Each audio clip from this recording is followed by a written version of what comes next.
Good morning children. आज हम class 7 और 8 हिंदी विषय के अंतर्गत जो है पत्र लेखन के बारे में जानेंगे। यह एक रचनात्मक कार्य है। रचनात्मक कार्यों के अंतर्गत विद्यार्थी आपको जिसमें अंदर लेखन शैली का विकास हो, उसमें आप पत्र लेखन, अनुच्छेद लेखन, विज्ञापन लेखन, निबंध लेखन, चित्र वर्णन और संवाद लेखन जैसे पहलू शामिल हैं।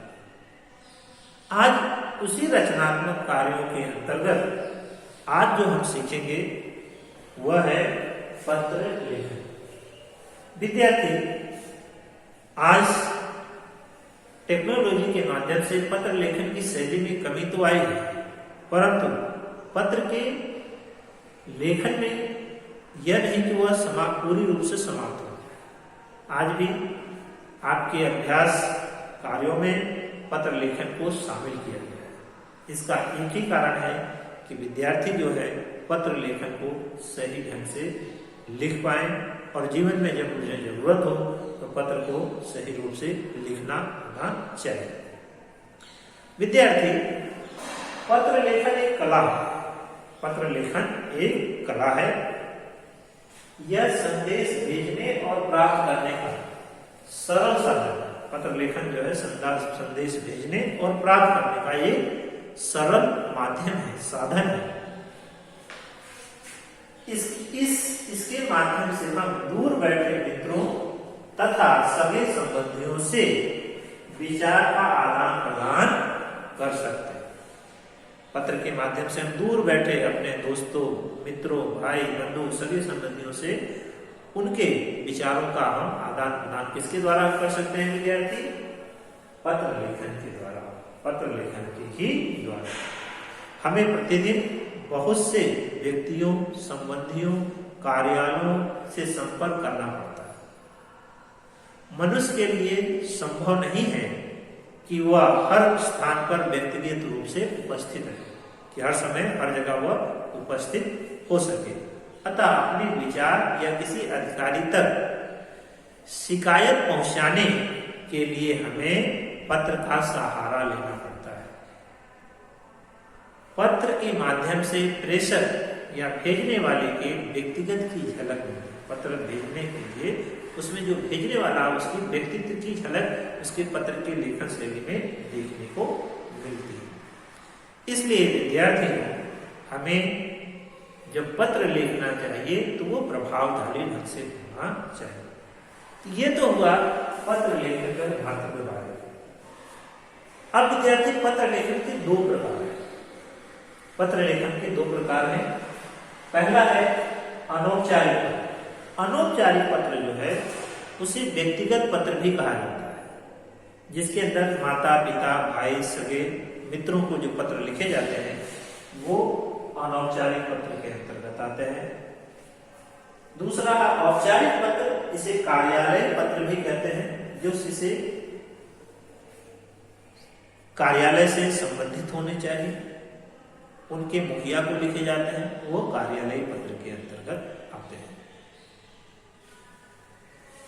अनौपचारिक पत्र में हम किसी को बधाई देते हैं, बधाई के लिए पत्र लिखते हैं।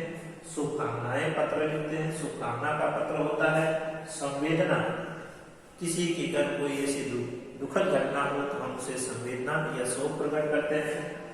धन्यवाद, किसी ने आपका अच्छा किया तो उसके लिए आप किसी की, जैसे आपको कोई गिफ्ट भेजा तो आप उससे धन्यवाद का पत्र लिखते हैं। फिर आपने किसी फंक्शन या उत्सव के लिए किसी को निमंत्रण दिया तो निमंत्रण पत्र भी आते हैं। तो अनौपचारिक पत्र के अंदर बधाई पत्र, शुभकामना पत्र, संवेदना पत्र, धन्यवाद पत्र और निमंत्रण पत्र आदि आते हैं। ये हम सगे संबंधी और मित्रों को लिखते हैं। दूसरा है औपचारिक पत्र। औपचारिक पत्र विद्यार्थी प्रार्थना पत्र। प्रार्थना अर्थात आप जैसे विद्यालय के प्रधानाचार्य को आप प्रार्थना लिख सकते हैं। आपको सर्टिफिकेट चाहिए, प्रमाण पत्र चाहिए या फीस माफी आपको कराना है तो इसलिए आपको प्रार्थना पत्र प्रधानाचार्य को लिख सकते हैं। आवेदन पत्र, तो यहाँ आवेदन के लिए कहीं आप किसी के लिए इच्छुक हैं नौकरी के लिए तो वहाँ आवेदन कर सकते हैं। रचना छपवाने के लिए संपादक के नाम या किसी विभाग से संबंधित शिकायत। आपकी रचना छपवाना है किसी समाचार पत्र में तो आपको संपादक को लिखना होगा, या कोई गांव या देश की कोई समस्या है, जटिल समस्या है, प्रमुख समस्या है, उसको पेपर में छपाना है तो भी वह संपादक को आप पत्र लिख सकते हैं। या कोई शिकायत हो तब भी आप किसी कार्यालय में वह, जैसे पोस्ट ऑफिस में आपको शिकायत करना है उसकी आप, या बैंक के में कोई शिकायत है तो उसको आप दे सकते हैं, या बैंक के प्रबंधक को आप पत्र लिख सकते हैं कि आपकी चेकबुक हो गई, उसके लिए आप प्रार्थना पत्र लिख सकते हैं। इस प्रकार विद्यार्थी जो है औपचारिक पत्रों के अंदर प्रार्थना, आवेदन या शिकायती पत्र के अंतर्गत।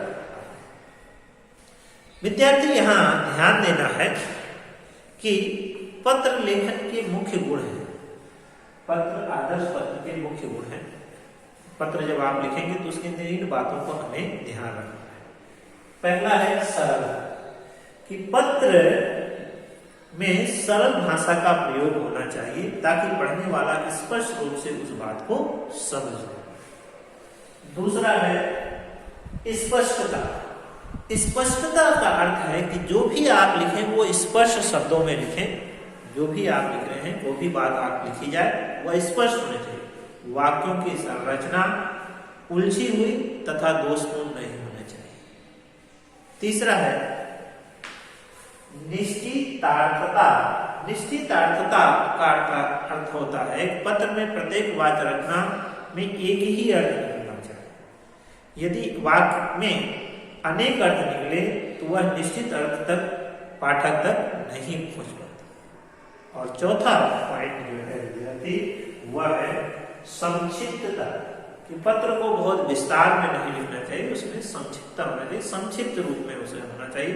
जितनी जरूरी बातें हैं उन्हीं बातों का हमें उल्लेख करना चाहिए। इन सभी बातों को ध्यान में रख करके हम पत्र लेखन को लिखना चाहिए। इस वीडियो में आपने देखा विद्यार्थी पत्र लेखन क्यों जरूरी है, पत्र लेखन के प्रकार और आदर्श पत्र में कौन से गुण होने चाहिए। इसके के आगे के वीडियो में हम औपचारिक पत्र और अनौपचारिक पत्र के प्रारूप को जानेंगे और उदाहरणों के द्वारा पत्र लेखन को सीखेंगे। धन्यवाद।